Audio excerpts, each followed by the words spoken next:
You know when you pull up to the McDonald's? Can I take your order? You know, one of those? That's... I think I had one in my house. Like an intercom. Let me see. Let's see what the hype's about.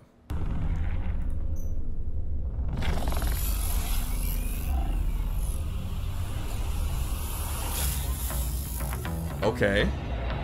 It looks like Oreo filling. Now it looks like paint.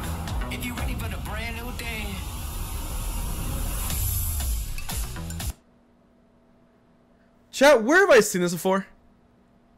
Where have I seen... Is this... You know when you pull up to the McDonald's?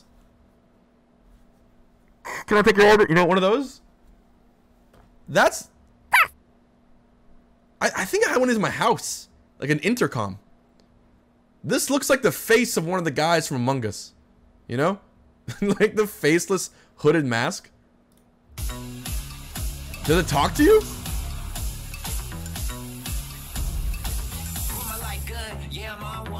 This... Right, alright, so the Xbox Series X, right? This one had the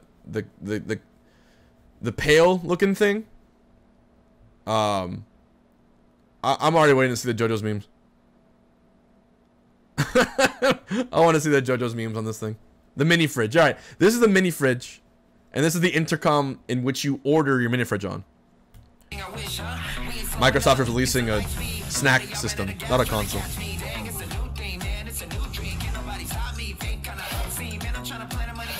Seamless game switching, bro. I better be able to go from Halo to Fortnite to the other games on the Xbox in one frame. One frame switch. Or else I'm not buying it. Streaming my games. Okay, look, remember, this says up to 120 FPS. Alright? This says up to.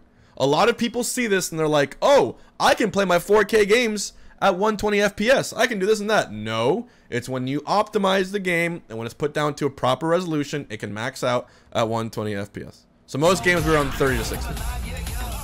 Up to is misleading.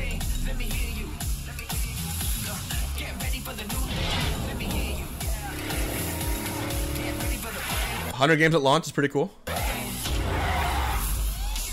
Games optimized. Ooh, Lego Star Wars.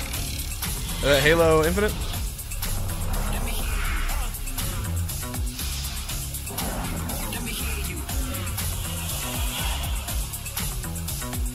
Interesting.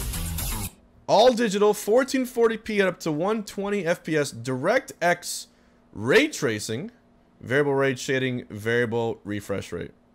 Okay, so they added in some mustard on top, you know. They added in some stuff which seems cool. Is the price really $299 for this? All digital? Custom 512 SSD, 4K streaming media playback, and 4K upscaling for games. That's powerful. I'm not gonna lie. This is a powerful console for what it is.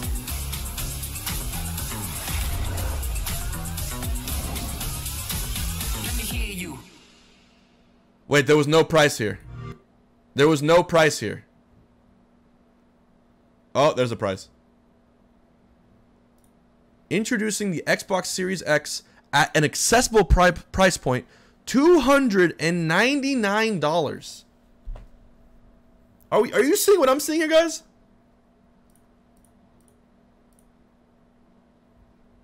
This is being offered at the same price as the Nintendo Switch. That is, that's bold. Microsoft is bold. It comes without a controller. No, I think they just, I think they're taking a huge risk. We're in a pandemic. You know, when is this released, first of all? November 10th. Yeah, we're still stuck at home.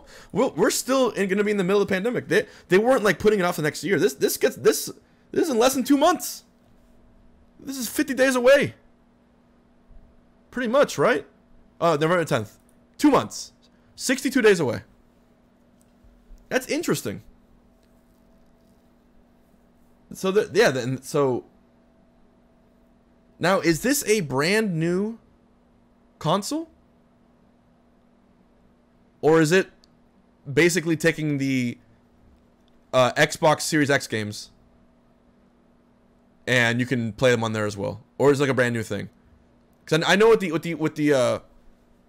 Xbox hierarchy, it's digital only, right? So there's no disc drive.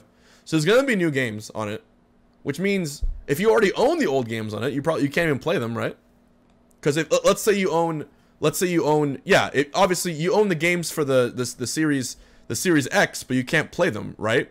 Unless you download them. By owning the games, can you download them onto your account, put them on your Series S, and then play them? That's what I'm wondering about backwards compatibility. This thing looks like a disc drive. This makes me more upset. This is literally shaped, and it's the same size as a disc. Tell me I'm wrong. That's a control right there. That's the size. This is literally disc shaped. I'm a little upset. People are gonna be upset with that. It's a speaker. I bet you can say Alexa. Hey Google, look up Hungrybox. This might be the fan. I don't know. Well, we'll have to wait and see. I really do think I am a fan. Obviously, consumers are all fans of dramatically decreasing prices. You know, there was like a price gauging war as time went on, and like more expensive shit became like the norm. Like, oh, I mean, it's more powerful, so you gotta save up for it. I think that they're willing to compromise a lot of things just to get more consoles sold. They're maybe taking. You ever feel like this is like low key? It's not the same. You can't compare it, but like, you know, like the Fortnite approach, right? Free to download, free to play. All the little bells and whistles are where the actual profits come from. Obviously, it's not. This isn't free to own or anything like that, but it's cheap enough where it's accessible to a lot of people, and the bells and whistles are going to be the features, are going to be the games, and it's going to make people more, I don't know, more persuaded to buy it. And once it's already in your house, I'm sure you're going to just want to be like, well, I might as well play this. I might as well buy things, not to mention exclusive, not to mention little added perks. It could be interesting. It could be interesting. Like, I personally have never been a big Microsoft guy. I've been in Nintendo my whole life. I haven't been big on Microsoft or Sony. But the fact is that this appeals to the Nintendo kids. I'm not going to lie. This appeals to me. You know? It's not that, oh, like, I'm going to buy a new console and I can do it too. But I'm saying as a Nintendo guy who's sort of used to the simplicity, I don't know. It kind of appeals. It's like less of an investment. Less of a risk to buy to try something new, you know? I don't know. For the first time, I'd be like, right, just now, I've been like, okay, maybe I'll try this. So, we'll see. But yeah, once again, all digital, 1440p. Oh, there's your answer. 1440p at up to. This is almost, I don't like this. This at up to is, I mean, it's $300, dude. It's $300. 1440p. I'll pay $300 for 1440p at 60 easily. Come on, come on. It's not. Come on. I'll buy that. I play Switch games at 60 and it's fine. You watch my Ultimate streams. Ultimate is around 60. You know what I mean? So this yeah, it's a very competitive move from Microsoft. I respect the hell out of it. And you know what's good though? If this works out for them. Every single big developer, every single big console company is going to release a new version of the console at a lower cost, because that's going to prove from a business standpoint that it actually works. That would be sick. Actually, if this does well, we all win. We all win. If this happens and it actually works out, what will Nintendo do with the Switch Pro? The Switch Pro is the next console coming out. It's going to be an upgraded version of the Switch. Nintendo they had the Switch Lite, right? The Switch Lite was the baby version, cheaper, more affordable, and the Switch Pro has to be the more premium version, the more features now that you add to it. But with Microsoft putting this in the market, I think that they might have to rethink their price. I mean, what would Nintendo put for the Switch Pro? What would they charge for that? Because the Switch was $299. The Switch Lite is usually they drop $50 and they put the regular Switch at $250 and they put the next one either $50 up, right? So my prediction is the Switch, the original Switch, the when we all play, that's gonna drop down to $250 and the Switch Pro is gonna be $399. They're also gonna drop the Switch Lite down to $200. It'll be like $200 with a bundle, right? It'll be like, and now here's a Switch Lite for $200, including Breath of the Wild 2. You know what I mean? Like they're gonna throw the game in as well, just to actually sell it. That's what I think will happen, especially for the quarantine. It's like $200 with a bundle is what I mean. For the holiday season, I could see that. No, Switch Lite with the game, with a bundle. That's what I mean. Because $199 they can't take it any lower than that. So, but yeah, if Switch Pro gives me Smash in 4K, I'm down. Anyways, that'll be dope.